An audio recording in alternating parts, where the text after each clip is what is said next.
ಇನ್ನು ಈ crude oil ಅಂದರೇನು? ಈ ಕ್ರೂಡ್ ಆಯಿಲ್ ಸಿಗುವುದಾದರೂ ಎಲ್ಲಿ ಮತ್ತು ಹೇಗೆ? ಸಿಕ್ಕಿದ ಕ್ರೂಡ್ ಆಯಿಲ್ ಅನ್ನು ಯಾವ ರೀತಿ ಮೇಲಕ್ಕೆ ಎತ್ತಲಾಗುತ್ತದೆ? ಈ ಕ್ರೂಡ್ ಆಯಿಲ್ನಿಂದ ಪೆಟ್ರೋಲ್, ಡೀಸೆಲ್ ಹಾಗೂ ಗ್ಯಾಸ್ಗಳನ್ನು ಯಾವ ರೀತಿ ಹೊರತೆಗೆಯಲಾಗುತ್ತದೆ?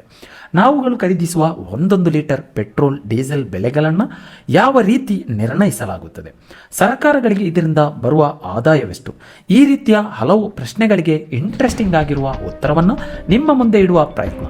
ಈ ವಿಡಿಯೋವನ್ನು ಎಲ್ಲೂ ಸ್ಕಿಪ್ ಮಾಡದೆ ಪೂರ್ತಿಯಾಗಿ ನೋಡಿ. ಮಾಹಿತಿ ಇಷ್ಟವಾದರೆ ತಪ್ಪದೇ ಲೈಕ್ ಕೊಟ್ಟು ನಮ್ಮನ್ನು ಸಪೋರ್ಟ್ ಮಾಡಿ. ನಾವು ಪ್ರತಿದಿನ ಪೆಟ್ರೋಲ್ ಹಾಗೂ ಡೀಸೆಲ್ಗಳಿಗೆ ಎಷ್ಟೊಂದು ಅವಲಂಬಿತವಾಗಿ ಇದ್ದೇವೆಂದರೆ, ದೇಹಕ್ಕೆ ಆಮ್ಲಜನಕ ಎಷ್ಟು ಮುಖ್ಯವೋ ಈ ಜಗತ್ತಿಗೆ ಪೆಟ್ರೋಲ್ ಹಾಗೂ ಡೀಸೆಲ್ ಅಷ್ಟೇ ಮುಖ್ಯವಾಗಿ ಬಿಟ್ಟಿರುತ್ತದೆ. ತರಕಾರಿ, ದವಸ ಧಾನ್ಯಗಳು, ಅಕ್ಕಿ, ರಾಗಿ, ಜೋಳ ಅಷ್ಟೇ ಯಾಕೆ, ಮಾಂಸಾಹಾರದ ಬೆಲೆಗಳನ್ನು ತೀರ್ಮಾನಿಸುವುದರಲ್ಲಿ ಪೆಟ್ರೋಲ್ ಹಾಗೂ ಡೀಸೆಲ್ಗಳು ಬಹುಮುಖ್ಯ ಪಾತ್ರವನ್ನು ವಹಿಸುತ್ತಿದೆ. ಇನ್ನು ನಾವುಗಳು ಬಂಕ್ಗಳಲ್ಲಿ ಖರೀದಿಸುವ ಪೆಟ್ರೋಲ್, ಡೀಸೆಲ್, ಗ್ಯಾಸ್, ಮಾರ್ಕೆಟ್ಗಳಲ್ಲಿ ಖರೀದಿಸುವ ಪ್ಲಾಸ್ಟಿಕ್, ಫೈಬರ್ ವಸ್ತುಗಳು, ತೊಡುವ ಬಟ್ಟೆಗಳು, body spray, paint, shampoo, soap, ಇನ್ನೂ ಇಂಟ್ರೆಸ್ಟಿಂಗ್ ಆಗಿ ಹೇಳಬೇಕೆಂದರೆ ಹಲವು ಕಾಯಿಲೆಗಳಿಗೆ ಬಳಸುವಂತಹ ಮೆಡಿಸಿನ್ಗಳನ್ನು ಸೇರಿ 1800ಕ್ಕಿಂತಲೂ ಅಧಿಕ ಪ್ರಾಡಕ್ಟ್ಗಳನ್ನು ತಯಾರಿಸಲು ಬಳಸುವ ಏಕೈಕ ಅತ್ಯವಶ್ಯಕ ವಸ್ತು ಬ್ಲ್ಯಾಕ್ ಗೋಲ್ಡ್ ಅಂತಲೇ ಹೆಸರುವಾಸಿಯಾಗಿರುವ ಕ್ರೂಡ್ ಆಯಿಲ್ ಆಗಿರುತ್ತದೆ. ಹೀಗಾಗಿಯೇ ಭೂಗರ್ಭದಿಂದ ಕ್ರೂಡ್ ಆಯಿಲ್ ಪ್ರೊಡ್ಯೂಸ್ ಮಾಡುವ ದೇಶಗಳು ಇಂದು ಜಗತ್ತಿನ ಶಕ್ತಿಶಾಲಿ, ಪ್ರಭಾವಿ ದೇಶಗಳಾಗಿ ಬದಲಾಗಿ ಬಿಟ್ಟಿರುವುದಾಗಿದೆ. ಇನ್ನು ಸೂಪರ್ ಪವರ್ ದೇಶಗಳಾಗಿರುವ ಅಮೆರಿಕ, ರಷ್ಯಾ ದೇಶಗಳು ಚಂದ್ರನ ಅಂಗಳಕ್ಕೂ ಕಾಲಿಡಲು ಹಾಗೂ ವಿಜ್ಞಾನ ಕ್ಷೇತ್ರದಲ್ಲಿ ಇಷ್ಟೊಂದು ಅಡ್ವಾನ್ಸ್ ಆಗಿ ನಿಂತಿರುವುದಕ್ಕೂ ಜೊತೆಗೆ ಜಗತ್ತನ್ನೇ ತನ್ನ ಕಂಟ್ರೋಲ್ನಲ್ಲಿ ಮುನ್ನಡೆಸಬೇಕು ಅನ್ನುವ ಪೈಪೋಟಿಗೆ ಇಳಿಯಲು ಕಾರಣವೇ ಆ ದೇಶಗಳಿಗೆ ಆಯಿಲ್ ನಿಕ್ಷೇಪಗಳಿಂದ ಹರಿಯುತ್ತಿರುವ ವರಮಾನಗಳಿಂದಾಗಿರುತ್ತದೆ. ಇನ್ನು ಮರುಭೂಮಿಯ ಬರಡು ಭೂಮಿಗಳಾಗಿದ್ದ Saudi Arabia, Qatar, Dubai, Kuwait ದೇಶಗಳು ತಮ್ಮ ಹಣೆ ಬರಹವನ್ನೇ ಬದಲಾಯಿಸಿಕೊಂಡಿದ್ದು ಈ ಕ್ರೂಡ್ ಆಯಿಲ್ ಅನ್ನುವ ಬ್ಲ್ಯಾಕ್ ಗೋಲ್ಡ್ನಿಂದಾಗಿರುತ್ತದೆ. ಮೊದಲಿಗೆ ಕ್ರೂಡ್ ಆಯಿಲ್ ಅಂದರೇನು, ಇದು ಉತ್ಪತ್ತಿ ಆಗುವುದಾದರೂ ಹೇಗೆ ಅನ್ನುವುದನ್ನು ನೋಡಿಬಿಡೋಣ. ಲಕ್ಷಾಂತರ ವರ್ಷಗಳು, ಕೋಟ್ಯಾಂತರ ವರ್ಷಗಳಿಂದ ಸಮುದ್ರದ ನೀರಿನೊಂದಿಗೆ ಸೇರಿಕೊಂಡ ಮರಗಿಡಗಳು, ಸತ್ತ ಪ್ರಾಣಿ ಪಕ್ಷಿ ಜೀವ ಜಂತುಗಳ ದೇಹಗಳು, ಜೊತೆಗೆ ಸಮುದ್ರದ ನೀರಿನಲ್ಲಿ ವಾಸಿಸುತ್ತಿರುವ ಜೀವಿಗಳೆಲ್ಲದರ ಶವಗಳೂ ಸೇರಿ ಸಮುದ್ರದ ಆಳದಲ್ಲಿ ಶೇಖರಣೆ ಆಗುತ್ತಾ ಕೊಳೆತು ನಾಶವಾಗಿ ಬಿಡಲು ಆಮ್ಲಜನಕದ ಸಹಾಯವೂ ಸಿಗದೆ ಹಾಗೆಯೇ ಉಳಿದು ಹಲವು ವರ್ಷಗಳಿಂದ ತಮ್ಮ ಮೇಲೆ ಬೀಳುತ್ತಿರುವ ನೀರಿನ ಭಾರದ ಪ್ರೆಷರ್ನಿಂದಲೂ ಭೂಮಿಯ ತಳದಲ್ಲಿರುವ ಮ್ಯಾಂಟಲ್ ಪದರದ ಉಷ್ಣತೆಯಿಂದಲೂ ಈ ಎಲ್ಲವೂ ಒಟ್ಟಾಗಿ ಸೇರಿಕೊಂಡು ಕೆರೋಸಿನ್ ಅನ್ನುವ ಪದರವಾಗಿಯೇ ಬದಲಾಗಿ ಬಿಡುವುದಾಗಿರುತ್ತದೆ. ಈ ರೀತಿಯಾಗಿ ನದಿಗಳ ಮೂಲಕವೂ ಇನ್ನಿತರ ಮೂಲಗಳಿಂದಲೂ ಸಮುದ್ರದ ತಳ ಸೇರುವ ಜೀವಿಗಳ ಅವಶೇಷಗಳು, ಮರ ಗಿಡಗಳ ಅವಶೇಷಗಳೆಲ್ಲವೂ ಕೆರೋಸಿನ್ ಅನ್ನುವ ರೂಪಕ್ಕೆ ಬದಲಾಗಿ ಕ್ರೂಡ್ ಆಯಿಲ್ ಆಗಿ ಬದಲಾಗಲು ಬರೋಬ್ಬರಿ 22 ಲಕ್ಷ ವರ್ಷಗಳೇ ಬೇಕಾಗಿ ಬರುವುದು ಅನ್ನುವ ವಿಚಾರವನ್ನು ತಿಳಿದುಕೊಳ್ಳಬೇಕಾಗುತ್ತದೆ. ಇದರಲ್ಲಿ ಇನ್ನೂ ಅಚ್ಚರಿಗೊಳಿಸಬಲ್ಲ ವಿಚಾರವು ಏನೆಂದರೆ 22 ಲಕ್ಷ ವರ್ಷಗಳ ಅವಧಿಯಲ್ಲಿ ತಯಾರಾಗುವ ಕೆರೋಸಿನ್ನಲ್ಲಿ 1 ಲೀಟರ್ ಕ್ರೂಡ್ ಆಯಿಲ್ ಆಗಿ ಬದಲಾಗಲು ಬರೋಬ್ಬರಿ 22,000 kgಯಷ್ಟು ಶವಗಳ ಅವಶೇಷಗಳು ಬೇಕಾಗಿ ಬರುವುದಾಗಿರುತ್ತದೆ. ಈ ರೀತಿಯಾಗಿ 22 ಲಕ್ಷ ವರ್ಷಗಳ ಅವಧಿಯಲ್ಲಿ 22,000 kg ಅವಶೇಷಗಳಿಂದ 1 ಲೀಟರ್ನಷ್ಟು ಕ್ರೂಡ್ ಆಯಿಲ್ ಆಗಿಯೂ ಅಥವಾ ನೇಚರ್ ಗ್ಯಾಸ್ ಆಗಿಯೂ ಬದಲಾಗುವುದಾಗಿರುತ್ತದೆ. ಈ ಕೆರೋಸಿನ್ ಇರುವ ಪ್ರದೇಶದಲ್ಲಿ ಟೆಂಪರೇಚರ್ 80ರಿಂದ 120ರ ಮಧ್ಯದಲ್ಲಿದ್ದರೆ ಕೆರೋಸಿನ್ ಕ್ರೂಡ್ ಆಯಿಲ್ ಆಗಿಯೂ 120ರಿಂದ 150ರವರೆಗೂ ಟೆಂಪರೇಚರ್ ಇರುವುದಾದರೆ ನೇಚರ್ ಗ್ಯಾಸ್ ಆಗಿಯೂ ಬದಲಾಗಿ ಬಿಡುವುದಾಗಿರುತ್ತದೆ. ಇನ್ನು ಈ ಕ್ರೂಡ್ ಆಯಿಲ್ ಇರುವಿಕೆಯನ್ನು ಮಾನವ ಗುರುತಿಸಿದ್ದು ಯಾವಾಗ ಅನ್ನುವುದನ್ನು ನೋಡಲು ಹೋಗುವುದಾದರೆ ಸುಮಾರು 500 ವರ್ಷಗಳ ಹಿಂದೆ ಸಂಜೆ 7 ಗಂಟೆ ಆಗಿಬಿಟ್ಟರೆ ಮುಗಿದೇ ಹೋಗುತ್ತಿತ್ತು. ಎತ್ತ ನೋಡಿದರೂ ಕತ್ತಲು ಕತ್ತಲು, ಬರೇ ಕತ್ತಲು ಮಾತ್ರವಾಗಿತ್ತು. ರಾತ್ರಿಗಳಲ್ಲಿ ಬೆಳಕಿಲ್ಲದೆ ಪರದಾಟ ನಡೆಸುತ್ತಿದ್ದ ಕಾಲವಾಗಿತ್ತದು. ಆಗಿನ ಜನರು ಎಣ್ಣೆಗೆ ಬೆಂಕಿ ಇಡುವುದರ ಮೂಲಕ ಬೆಳಕನ್ನು ಸ್ವಲ್ಪ ಹೆಚ್ಚು ಸಮಯ ಪಡೆದುಕೊಳ್ಳಬಹುದು ಅನ್ನುವುದನ್ನು ಹೇಗೋ ತಿಳಿದುಕೊಂಡು ತಿಮಿಂಗಿಲ ಮೀನುಗಳ ಎಣ್ಣೆ, ಪ್ರಾಣಿಗಳ ಕೊಬ್ಬುಗಳಿಂದ ಸಿಗುವಂತಹ ಎಣ್ಣೆ, ಇದಲ್ಲದೆ ದವಸ ಧಾನ್ಯಗಳಿಂದಲೂ ಎಣ್ಣೆಯನ್ನು ತೆಗೆದು ಕ್ಯಾಂಡಲ್ ಆಗಿಯೂ ಚಿಮಣಿಗಳ ರೀತಿಯಲ್ಲೂ ಬಳಸಿ ಕತ್ತಲನ್ನು ಹೋಗಲಾಡಿಸುವ ಕಾರ್ಯವನ್ನು ಕೈಗೆ ಎತ್ತಿಕೊಂಡಿದ್ದ ಕಾಲವಾಗಿತ್ತದು. ಆದರೆ ಈ ಎಲ್ಲ ಎಣ್ಣೆಗಳನ್ನು ಕೊಂಡುಕೊಳ್ಳಲು ದುಬಾರಿ ಬೆಲೆಗಳನ್ನು ನೀಡಬೇಕಾಗಿ ಬರುತ್ತಿತ್ತು. ಇನ್ನು ಕ್ರೂಡ್ ಆಯಿಲ್ ಬಳಕೆಯ ಆರಂಭದ ದಿನಗಳ ಬಗ್ಗೆ ನೋಡುವುದಾದರೆ ಕ್ರಿಸ್ತಶಕ 347ರಲ್ಲಿಯೇ ಚೀನಾದಲ್ಲಿ ಕ್ರೂಡ್ ಆಯಿಲನ್ನು ಕಟ್ಟಡಗಳನ್ನು ಕಟ್ಟಲು ಹಾಗೂ ಅವುಗಳಿಗೆ ಬೆಂಕಿ ಇಟ್ಟು ಬೆಳಕಿಗಾಗಿಯೂ ಬಳಸಲು ಸಫಲರಾಗಿದ್ದರು ಅನ್ನಲಾಗುತ್ತದೆ. ಬಾವಿಗಳನ್ನು ತೋಡುವಾಗ ದೊರೆತ ಕ್ರೂಡ್ ಆಯಿಲನ್ನು ಬೆಳಕಿಗಾಗಿ ಬಳಸಲು ಸಾಧ್ಯವಾಗಿದ್ದರೂ ಇದರಿಂದ ಸಿಗುವಂತಹ ಮತ್ತಿತರ ಉಪಯೋಗಗಳನ್ನು ಬಳಸಿಕೊಳ್ಳಲು ಚೀನಾ ಜನತೆ ವಿಫಲವಾಗಿತ್ತು. ಅಲ್ಲದೆ ಇವರು ಬಳಸುತ್ತಿದ್ದ ಕ್ರೂಡ್ ಆಯಿಲ್ ಬಗೆಗಿನ ಮಾಹಿತಿ ತಿಳಿದುಕೊಳ್ಳಲು ಈ ಜಗತ್ತಿಗೆ ಸಾಧ್ಯವಾಗಿಯೂ ಇರಲಿಲ್ಲ. ಅಲ್ಲದೆ ಜಗತ್ತಿನ ಇತರೆಡೆಗಳಲ್ಲಿ ಗುಂಡಿಗಳನ್ನು ತೋಡುವಾಗ ಆಗಾಗ ಕ್ರೂಡ್ ಆಯಿಲ್ನ ಅಂಶವು ಇರುವುದು ಕಂಡುಬರುತ್ತಿದ್ದರೂ ಇದರ ಪ್ರಯೋಜನವನ್ನು ಅರಿಯಲು ಯಾರಿಂದಲೂ ಸಾಧ್ಯವಾಗಿರಲಿಲ್ಲ. ಈ ಮಧ್ಯೆ 1979ರಲ್ಲಿ ಫ್ರೆಂಚ್ ವಿಜ್ಞಾನಿಯೊಬ್ಬ ಕೋಲನ್ನು ಇಂಧನದ ರೂಪದಲ್ಲಿ ಬಳಸಬಹುದು ಅನ್ನುವುದನ್ನು ಕಂಡುಹಿಡಿದಿದ್ದ. ಆಗಿನಿಂದ ಜನ ಬೆಳಕಿಗಾಗಿಯೂ ರೈಲು ಇಂಜಿನ್ಗಳಲ್ಲಿಯೂ ಕಾರ್ಖಾನೆಗಳಲ್ಲೂ ಈ ಕೋಲ್ ಬಳಕೆ ಆರಂಭಗೊಂಡಿತ್ತು. 1800ರ ಸಮಯದಲ್ಲಿ ಇಂಡಸ್ಟ್ರಿಯಲ್ ರೆವಲ್ಯೂಷನ್ ಶುರುವಾಗುತ್ತಲೇ ರಾತ್ರಿಗಳಲ್ಲೂ ಕಾರ್ಖಾನೆಗಳಲ್ಲಿ ಕೆಲಸ ಮಾಡಲು ಪ್ರಕಾಶವಾದ ಬೆಳಕಿನ ಅವಶ್ಯಕತೆಗಳು ಹೆಚ್ಚಾಗಲು ಆರಂಭಿಸಿತು. ಈಗಾಗಲೇ ಬಳಸುತ್ತಿದ್ದ ಬ್ಲೂ ವೇಲ್ ಫಿಶ್ ಆಯಿಲ್ ಹಾಗೂ ಕೋಲ್ನಿಂದ ಬರುತ್ತಿದ್ದ ಬೆಳಕಿನ ಪ್ರಕಾಶ ಬಹಳ ಕಡಿಮೆ ದರದಲ್ಲೂ ಇರುತ್ತಿತ್ತು. ಜೊತೆಗೆ ಇದಕ್ಕೆ ಬೆಂಕಿ ಅಂಟಿಸಲು ಹಾಗೂ ಇದರ ಮೇಂಟೆನೆನ್ಸ್ ತುಂಬಾನೇ ಕಷ್ಟಕರವಾಗುತ್ತಿತ್ತು. 1847ರಲ್ಲಿ ಕೋಲ್ಗಾಗಿ ಗಣಿಗಾರಿಕೆ ನಡೆಸುತ್ತಿದ್ದಾಗ ಸ್ಕಾಟಿಷ್ ಕೆಮಿಸ್ಟ್ ಹಾಗೂ ಜೇಮ್ಸ್ ಯಂಗ್ ಅನ್ನುವ ವಿಜ್ಞಾನಿಗಳಿಗೆ ಕಪ್ಪು ಬಣ್ಣದ ದ್ರವದ ಪದಾರ್ಥದ ಅಂಶವು ಇರುವುದು ಕಂಡುಬಂದಿತ್ತು. ಆದರೆ ಈ ಬಾರಿ ಅದರ ಸ್ಯಾಂಪಲ್ ಕಲೆಕ್ಟ್ ಮಾಡಿದ ಈ ಇಬ್ಬರು ವಿಜ್ಞಾನಿಗಳು ತಮ್ಮ ಲ್ಯಾಬ್ಗೆ ತೆಗೆದುಕೊಂಡು ಹೋಗಿ ಈ ಪದಾರ್ಥದ ಮೇಲಿನ ರಿಸರ್ಚ್ ಆರಂಭಿಸಿದ್ದರು. ಆಗಲೇ ಆ ಪದಾರ್ಥವನ್ನು ಹೀಟ್ ಮಾಡಿದರೆ ಎಣ್ಣೆಯನ್ನು ಪಡೆಯಬಹುದು ಅಂತ ಅಫಿಷಿಯಲ್ ಆಗಿ ಕಂಡುಹಿಡಿಯಲಾಯಿತು. ಇದರೊಂದಿಗೆ 1852ರಲ್ಲಿ ಅಬ್ರಹಾಂ ಜೆಸ್ನರ್ ಅನ್ನುವ ವಿಜ್ಞಾನಿ ಹೊಸ ವಿಧಾನವೊಂದನ್ನು ಕಂಡುಹಿಡಿದು ಕ್ರೂಡ್ ಆಯಿಲ್ ಪದಾರ್ಥವನ್ನು ಹೀಟ್ ಮಾಡಿ ಶುದ್ಧವಾದ ಕೆರೋಸಿನ್ ಅಂದರೆ ಶುದ್ಧವಾದ ಸೀಮೆ ಎಣ್ಣೆ ತೆಗೆಯುವಲ್ಲಿ ಸಫಲವಾಗಿ ಬಿಟ್ಟಿದ್ದ. ಇದರೊಂದಿಗೆ ಜಗತ್ತಿನ ಚಿತ್ತ ಈ ಕ್ರೂಡ್ ಆಯಿಲ್ನತ್ತ ತಿರುಗಿಬಿಟ್ಟಿತ್ತು. ಕ್ರೂಡ್ ಆಯಿಲ್ ಪದಾರ್ಥಗಳನ್ನು ಇಟ್ಟುಕೊಂಡು ವಿಜ್ಞಾನಿಗಳೆಲ್ಲ ನಾನಾ ರೀತಿಯ ರಿಸರ್ಚ್ಗಳನ್ನು ಶುರುವಿಟ್ಟುಕೊಂಡರೆ, ಇನ್ನೊಂದು ಕಡೆ ಕ್ರೂಡ್ ಆಯಿಲ್ಗಾಗಿ ಹುಡುಕಾಟ ಜಗತ್ತಿನ ಮೂಲೆ ಮೂಲೆಗಳಲ್ಲೂ ಭರದಿಂದ ಸಾಗುತ್ತಿತ್ತು. 1859ರಲ್ಲಿ ನಿರಂತರವಾಗಿ ತನ್ನ 4 ವರ್ಷಗಳ ಪರಿಶ್ರಮದಿಂದ ಎಡ್ವಿನ್ ಎಲ್ಡೆಕ್ ಅನ್ನುವಾತ ಕ್ರೂಡ್ ಆಯಿಲ್ನ ಭಂಡಾರವೇ ಇರುವ ಜಾಗವೊಂದನ್ನು ಗುರುತಿಸಿ ಕ್ರೂಡ್ ಆಯಿಲನ್ನು ಮೇಲಕ್ಕೆ ಎತ್ತುವಲ್ಲೂ ಸಫಲವಾಗಿ ಬಿಟ್ಟಿದ್ದ. ಈತನಿಗೆ ಈ ಬಾರಿ ದೊರೆತಿದ್ದ ಕ್ರೂಡ್ ಆಯಿಲ್ ಉತ್ತಮವಾದ ಕ್ವಾಲಿಟಿಯಿಂದಲೂ ಕೂಡಿತ್ತು. ಜೊತೆಗೆ ಈ ಕ್ರೂಡ್ ಆಯಿಲ್ನಿಂದ ಗ್ಯಾಸ್, ಪೆಟ್ರೋಲ್, ಡೀಸೆಲ್ ಇವುಗಳನ್ನೆಲ್ಲ ಪಡೆದುಕೊಳ್ಳಬಹುದು ಅನ್ನುವುದನ್ನು ವಿಜ್ಞಾನಿಗಳು ಕಂಡುಹಿಡಿದಿದ್ದರು.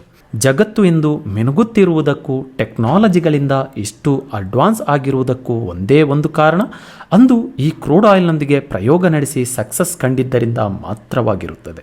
ಸರಿ, ಇವತ್ತಿನ ದಿನಗಳಲ್ಲಿ ಕ್ರೂಡ್ ಆಯಿಲ್ ನಿಕ್ಷೇಪವನ್ನು ಅದೇಗೆ ಕಂಡುಹಿಡಿಯಲಾಗುತ್ತದೆ ಅನ್ನುವುದರ ಕಡೆ ಗಮನಿಸುವುದಾದರೆ, ಈ ಕ್ರೂಡ್ ಆಯಿಲ್ ಅನ್ನುವುದು ಭೂಮಿಯ ಆಳದಲ್ಲಿಯೂ ಸಮುದ್ರದ ಆಳದಲ್ಲಿಯೂ ಸಿಗುವ ಕಾರಣದಿಂದಾಗಿ ಇದನ್ನು ಪತ್ತೆ ಹಚ್ಚುವುದು ಬಹಳ ಕಷ್ಟಕರ ಹಾಗೂ ಚಾಲೆಂಜಿಂಗ್ ಆಗಿರುವ ವಿಚಾರವಾಗಿರುತ್ತದೆ. ಇಂದು ನಾವು ಸೈಸ್ಮಿಕ್ ವೇವ್ಸ್ ಅನ್ನುವ ಯಂತ್ರದ ಸಹಾಯದಿಂದ ಟೆಸ್ಟ್ ನಡೆಸಿ ಕ್ರೂಡ್ ಆಯಿಲ್ ಪತ್ತೆ ಹಚ್ಚುವ ಕೆಲಸವನ್ನು ಮಾಡಲಾಗುತ್ತದೆ. ಮೊದಲಿಗೆ ಗುರುತಿಸಲಾದ ಜಾಗದ ಒಂದು ಭಾಗದಲ್ಲಿ ನಮ್ಮ ಸೈಸ್ಮಿಕ್ ವೇವ್ಸ್ ವೈಬ್ರೇಟರ್ ಯಂತ್ರವನ್ನು ಇಡಲಾಗುತ್ತದೆ. ಅದೇ ಜಾಗದ ಇನ್ನೊಂದು ಭಾಗದಲ್ಲಿ ಜಿಯೋಫೋನ್ ಅನ್ನುವ ಮೈಕ್ರೋಫೋನ್ ಯಂತ್ರವನ್ನು ಇಡಲಾಗುತ್ತದೆ. ನಂತರ ಸೈಸ್ಮಿಕ್ ವೇವ್ಸ್ ಯಂತ್ರವು ಲೋ ಫ್ರೀಕ್ವೆನ್ಸಿ ಶಬ್ದಗಳನ್ನು ಭೂಗರ್ಭದ ಒಳಗಡೆಗೆ ಕಳುಹಿಸಿಕೊಡುವ ಕೆಲಸವನ್ನು ಶುರು ಮಾಡುತ್ತದೆ. ಈ ಯಂತ್ರದಿಂದ ಹೊರಡುವ ಶಬ್ದದ ವೇವ್ಸ್ಗಳು ಭೂಗರ್ಭದ ಒಳಗಡೆಗೆ ಟ್ರಾವೆಲ್ ಆಗುತ್ತಾ ಭೂಮಿಯ ಒಂದೊಂದು ಪದರಗಳಿಂದ ತಡೆಯಲ್ಪಡುತ್ತಾ ಒಂದೊಂದು ರೀತಿಯಲ್ಲಿ ರಿಫ್ಲೆಕ್ಟ್ ಆಗುತ್ತಿರುತ್ತದೆ. ಭೂಗರ್ಭದಲ್ಲಿ ಒಂದು ಸಣ್ಣ ಕಲ್ಲು ಅಲುಗಾಡಿದರೂ ಆ ಶಬ್ದವನ್ನು ರೆಕಾರ್ಡ್ ಮಾಡಬಲ್ಲಷ್ಟು ಪವರ್ಫುಲ್ ಆಗಿರುವ ಮೈಕ್ರೋಫೋನ್ ಅಲ್ಲಿಂದ ರಿಫ್ಲೆಕ್ಟ್ ಆಗುತ್ತಿರುವ ಶಬ್ದಗಳನ್ನು ರೆಕಾರ್ಡ್ ಮಾಡಿಕೊಳ್ಳಲು ಶುರುವಿಟ್ಟುಕೊಳ್ಳುತ್ತದೆ. ಭೂಮಿಯಲ್ಲಿ ಬಳಸುತ್ತಿರುವ ಇದೇ ಯಂತ್ರದಿಂದಲೇ ಸಮುದ್ರದ ಆಳದಲ್ಲಿರುವ ಕ್ರೂಡ್ ಆಯಿಲ್ ಪತ್ತೆಗೂ ಬಳಸಲಾಗುತ್ತದೆ. ಈ ರೀತಿ ರೆಕಾರ್ಡ್ ಮಾಡಲಾದ ಶಬ್ದಗಳನ್ನು ಸೂಪರ್ ಕಂಪ್ಯೂಟರ್ಗಳಲ್ಲಿ ಪ್ರಾಸೆಸ್ ಮಾಡಿ ಬಂದ ರಿಸಲ್ಟ್ ಜೊತೆಗೆ ಸ್ಯಾಟಲೈಟ್ ಫೋಟೋಗಳನ್ನು ಆ್ಯಡ್ ಮಾಡಿ ಆ ಜಾಗದಲ್ಲಿ ಆಯಿಲ್ ಸೋರ್ಸ್ ಇದೆಯೋ ಇಲ್ಲವೋ ಅನ್ನುವುದನ್ನು ಅಂದಾಜಿಸಲಾಗುತ್ತದೆ. ಇನ್ನು ನಮ್ಮಲ್ಲಿರುವ ಲೇಟೆಸ್ಟ್ ಟೆಕ್ನಾಲಜಿ ಸೈಸ್ಮಿಕ್ ವೇವ್ಸ್ ಪ್ರಕ್ರಿಯೆಯಿಂದ ಬರೀ 20% ಮಾತ್ರವೇ ಆಯಿಲ್ ಸೋರ್ಸ್ ಇರುವುದನ್ನು ಖಚಿತಪಡಿಸಿಕೊಳ್ಳಲು ಸಾಧ್ಯವಾಗುತ್ತಿರುವುದಾಗಿದೆ. ಇದರಿಂದ ನಾನಾ ದೇಶಗಳು ಹಲವು ಕಡೆಗಳಲ್ಲಿ ಕೋಟ್ಯಾಂತರ ಡಾಲರ್ಸ್ಗಳನ್ನು ಖರ್ಚು ಮಾಡಿ ಗಣಿಗಾರಿಕೆ ನಡೆಸಲು ಪ್ರಯತ್ನಿಸಿ ಕ್ರೂಡ್ ಆಯಿಲ್ ದೊರೆಯದೆ ಕೈ ಸುಟ್ಟುಕೊಂಡ ಹಲವು ಉದಾಹರಣೆಗಳನ್ನು ನೋಡಬಹುದಾಗಿದೆ. ಇನ್ನು ಸಮುದ್ರದ ಆಳದಲ್ಲಿ ಕ್ರೂಡ್ ಆಯಿಲ್ ಇರುವುದು ಖಚಿತಗೊಂಡರೆ ಗುರುತಿಸಲಾದ ಜಾಗಕ್ಕೆ ಡ್ರಿಲ್ಲಿಂಗ್ ವೆಹಿಕಲ್ ಕಳುಹಿಸಿ ಎಕ್ಸಾಕ್ಟ್ ಆಗಿರುವ ಆಯಿಲ್ ನಿಕ್ಷೇಪ ಹೊಂದಿರುವ ಜಾಗದಲ್ಲಿ ನಿಲ್ಲಿಸಿ ಸಮುದ್ರದ ಅಲೆಗಳ ಹೊಡೆತದಿಂದ ಡ್ರಿಲ್ಲಿಂಗ್ ವೆಹಿಕಲ್ ಅಲುಗಾಡದೆ ಒಂದೇ ಕಡೆ ನಿಂತಿರಲು ಪ್ರೊಪೆಲ್ಲರ್ ಅನ್ನು ಇಡಲಾಗುತ್ತದೆ. ನಂತರ ಕಂಡಕ್ಟರ್ ಪೈಪ್ ಒಂದನ್ನು ನೀರಿನ ಆಳಕ್ಕೆ ಇಳಿಸಿ ಭೂಮಿಗೆ ಡ್ರಿಲ್ ಮಾಡಿ ಫಿಕ್ಸ್ ಮಾಡಿಸಲಾಗುತ್ತದೆ. ಆನಂತರ ಡ್ರಿಲ್ ಮಿಷಿನ್ ವಾಪಸ್ಸು ತೆಗೆದು ಹೊಸ ಡ್ರಿಲ್ ಬಿಟ್ ಒಂದನ್ನು ಅಳವಡಿಸಿ ನೀರಿನ ಸಹಾಯದೊಂದಿಗೆ ಡ್ರಿಲ್ ಆರಂಭಿಸಲಾಗುತ್ತದೆ. ಭೂಮಿಯ ಮೇಲ್ಭಾಗದಲ್ಲಿ ಡ್ರಿಲ್ ಕೊರೆಯುವಾಗ ಇರಬಹುದಾದ ಪ್ರೆಷರ್ಗಿಂತ 500 ಪಟ್ಟು ಹೆಚ್ಚು ಪ್ರೆಷರ್ ಸಮುದ್ರದ ಆಳದಲ್ಲಿ ಡ್ರಿಲ್ ಕೊರೆಯುವಾಗ ಇರುವುದರಿಂದ ಕೊರೆಯುವ ಹೋಲ್ ಕೊಲ್ಯಾಪ್ಸ್ ಆಗದಿರಲೆಂದು ಆಗಾಗ ಡ್ರಿಲ್ ಬಿಟ್ ವಾಪಸ್ಸು ತೆಗೆದು ಸ್ಟ್ರಾಂಗೆಸ್ಟ್ ಆಗಿರುವ ಕೇಸಿಂಗ್ ಪೈಪ್ ಅನ್ನು ಫಿಕ್ಸ್ ಮಾಡಿಸುತ್ತಾ ಮತ್ತೆ ಮತ್ತೆ ಡ್ರಿಲ್ ಮಾಡಿಸಲಾಗುತ್ತದೆ. ಹೀಗೆ ಕೊರೆಯುವ ಹೋಲ್ ಇನ್ನೂ ಆಳಕ್ಕೆ ಹೋಗುತ್ತಾ ಈಗಾಗಲೇ ನೀರಿನ ಸಹಾಯದಿಂದ ಮಾಡುತ್ತಿದ್ದ ಡ್ರಿಲ್ ಅಸಾಧ್ಯವಾಗುತ್ತಾ ಹೋಗುತ್ತದೆ. ಕಾರಣ ಡೀಪ್ ಡ್ರಿಲ್ಲಿಂಗ್ಗಳಲ್ಲಿ ವಾಟರ್ ಸಹಾಯ ಪಡೆದು ಹೋಲ್ ಮಾಡುವುದಾದರೆ ಸಾವಿರಾರು ಪಟ್ಟು ಹೆಚ್ಚಾಗಿರುವ ಪ್ರೆಷರ್ನಿಂದ ಹೋಲ್ ಕೊಲ್ಯಾಪ್ಸ್ ಆಗಿ ಕೈಗೊಂಡಿರುವ ಆಪರೇಷನ್ ಫೇಲ್ ಆಗುವ ಸಾಧ್ಯತೆಯೇ ಹೆಚ್ಚು. ಹೀಗಾಗಿ ಸ್ಪೆಷಲ್ ಮಣ್ಣಿನ ಸಹಾಯದಿಂದ ಮತ್ತೆ ಹೋಲ್ ಕೊರೆಯಲಾಗುತ್ತದೆ. ಹೀಗೆ ಹೋಲ್ ಮಾಡ್ತಾ ಕ್ರೂಡ್ ಆಯಿಲ್ ದೊರಕಿ ಕೇಸಿಂಗ್ ಪೈಪ್ ಮುಖಾಂತರ ಹೊರಬಂದರೆ ಯಾವುದೇ ಕಾರಣಕ್ಕೂ ಸಮುದ್ರದ ನೀರಿನಲ್ಲಿ ಮಿಶ್ರಣವಾಗದಂತೆ ತಡೆಯಲೇಬೇಕಾಗುತ್ತದೆ. ಕಾರಣ ಒಂದೇ 1 litre crude oil 10 lakh litre ಸಮುದ್ರದ ನೀರನ್ನು ಕಲುಷಿತಗೊಳಿಸಬಲ್ಲದು. ಇನ್ ಕೇಸ್ ಕ್ರೂಡ್ ಆಯಿಲ್ ಸಮುದ್ರದ ನೀರಿನಲ್ಲಿ ಮಿಶ್ರಣಗೊಂಡು ಬಿಟ್ಟರೆ ಆ ನೀರಿನಲ್ಲಿನ ಜಲಚರಗಳೆಲ್ಲವೂ ಸಾವಿಗೀಡಾಗಿ ನಿರ್ನಾಮ ಆಗಿಬಿಡಬಹುದು. ಈ ಅಪಾಯವನ್ನು ತಡೆಯಲು ಡ್ರಿಲ್ ಹೋಲ್ ಮೇಲ್ಭಾಗದಲ್ಲಿ ಬ್ಲೋ ಔಟ್ ಪ್ರಿವೆಂಟರ್ ಅನ್ನುವ ಮಿಷನ್ ಒಂದನ್ನು ಈಗಾಗಲೇ ಅಳವಡಿಸಿ ಇಟ್ಟಿರಲಾಗುತ್ತದೆ. ಕ್ರೂಡ್ ಆಯಿಲ್ ಏನಾದರೂ ಹೊರಬಂದರೆ ಈ ಪ್ರಿವೆಂಟರ್ ನೀರಿಗೆ ಕಾಂಟ್ಯಾಕ್ಟ್ ಆಗದಂತೆ ತಡೆದು ಬಿಡುತ್ತದೆ. ಇಷ್ಟೆಲ್ಲ ಮುಂಜಾಗರೂಕತೆಗಳನ್ನು ತೆಗೆದುಕೊಂಡು ಡ್ರಿಲ್ ನಡೆಸಿ ಸಕ್ಸಸ್ ಆಗಿಬಿಟ್ಟರೆ ಆಯಿಲ್ ಹೊರಬರಬಹುದು, ಇಲ್ಲ ಗ್ಯಾಸ್ ಹೊರಬರಬಹುದು. ಕೆಲವು ಬಾರಿ ಗ್ಯಾಸ್ ಆಯಿಲ್ ಎರಡೂ ಹೊರಬರಬಹುದು. ಇಂತಹ ಸಂದರ್ಭಗಳಲ್ಲಿ ಮೊದಲಿಗೆ ಗ್ಯಾಸ್ ಅನ್ನ ಕಂಟೈನರ್ಗಳಲ್ಲಿ ಸ್ಟೋರ್ ಮಾಡಿಸಿ ನಂತರ ಆಯಿಲ್ ಮೇಲಕ್ಕೆ ಎತ್ತುವ ಕಾರ್ಯವನ್ನು ಕೈಗೆತ್ತಿಕೊಳ್ಳಲಾಗುತ್ತದೆ. ಇಲ್ಲಿಂದ ಮುಂದೆ ಗ್ಯಾಸ್ ಹಾಗೂ ಕ್ರೂಡ್ ಆಯಿಲ್ಗಳನ್ನು ಫ್ಯಾಕ್ಟರಿ ಪ್ಲಾಂಟ್ಗಳಿಗೆ ಕಳುಹಿಸಿಕೊಡಲಾಗುತ್ತದೆ. ಇನ್ನು ಫ್ಯಾಕ್ಟರಿ ಪ್ಲಾಂಟ್ಗಳಿಗೆ ಬಂದು ಸೇರಿದ ನೇಚರ್ ಗ್ಯಾಸ್ ಹಾಗೂ ಕ್ರೂಡ್ ಆಯಿಲ್ಗಳಲ್ಲಿ ಇನ್ನು ಹಲವು ಮಿಶ್ರಣಗಳೊಂದಿಗೆ ಸೇರಿ ಕಲುಷಿತಗೊಂಡಿರುತ್ತದೆ. ಹೀಗಾಗಿ ಈ ಪ್ಲಾಂಟ್ಗಳಿಗೆ ತರಿಸಲಾದ ನೇಚರ್ ಗ್ಯಾಸ್ ಅನ್ನು ಹಲವು ಫಿಲ್ಟರ್ಗಳಲ್ಲಿ ಕಳುಹಿಸಿಕೊಟ್ಟು ಶುದ್ಧವಾದ ಗ್ಯಾಸ್ ಹೊರತೆಗೆಯಲಾಗುತ್ತದೆ. ಈ ರೀತಿಯಾಗಿ ಶುದ್ಧೀಕರಿಸಿದ ಗ್ಯಾಸ್ ಮನೆಗಳಲ್ಲಿ, ಹೋಟೆಲ್ಗಳಲ್ಲಿ ಇತ್ಯಾದಿ ಕಡೆಗಳಲ್ಲಿ ಬಳಸುತ್ತಿರುವ ಗ್ಯಾಸ್ ಆಗಿರುತ್ತದೆ. ಆದರೆ ಇದುವರೆಗೂ ನಡೆಸಲಾದ ಎಲ್ಲ ಪ್ರೊಸೆಸ್ಗಳನ್ನು ಮುಗಿಸಿ ಬಂದ ಗ್ಯಾಸ್ ಯಾವುದೇ ರೀತಿಯ ವಾಸನೆಯನ್ನೂ ಹೊಂದಿರುವುದಿಲ್ಲ.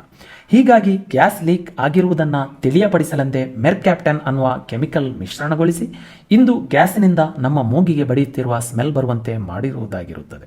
ಈ ರೀತಿಯಾಗಿ ಎಲ್ಲಾ ಪ್ರಾಸೆಸ್ಗಳನ್ನು ಮುಗಿಸಿ ಸಿಲಿಂಡರ್ಗಳಿಗೆ ತುಂಬಿಸಿ LPG ಹಾಗೂ LNG ಸಿಲಿಂಡರ್ಗಳಾಗಿಯೂ ಗ್ರಾಹಕರಿಗೆ ಕಳುಹಿಸಿಕೊಡುವುದಾಗಿರುತ್ತದೆ.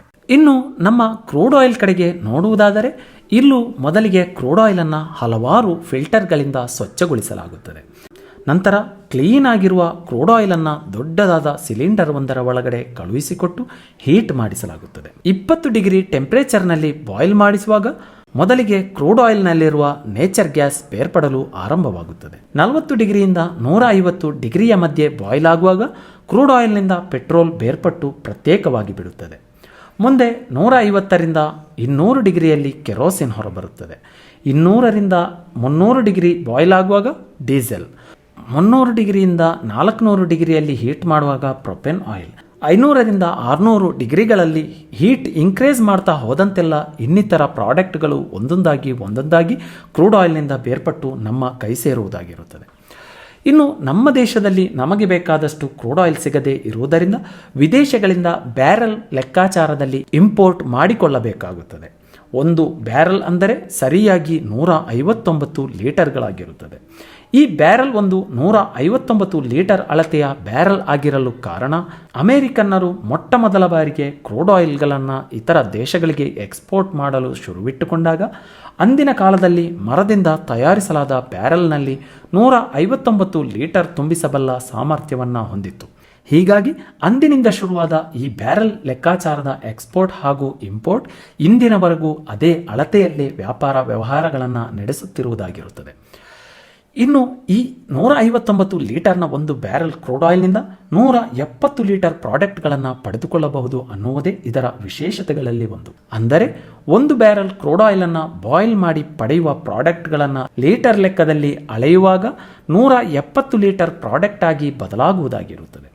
ಇದಕ್ಕೆ ಮುಖ್ಯವಾದ ಕಾರಣ ಒಂದು ಬ್ಯಾರೆಲ್ ಕ್ರೂಡ್ ಆಯಿಲನ್ನು ಬಾಯ್ಲ್ ಮಾಡಿದಾಗ ಅದರಿಂದ 6.4 litre gas, 72.7 litre petrol, 34.9 litre diesel, 14.4 litre fuel oil, 13.2 litre jet fuel ಹಾಗೂ ಇತರ ಹಲವು ಪ್ರಾಡಕ್ಟ್ಗಳಿಂದ 27.6 ಲೀಟರ್ ಸೇರಿ 169 ಲೀಟರ್ನಿಂದ 170 ಲೀಟರ್ಗಳಾಗಿ ಬಿಡುತ್ತದೆ.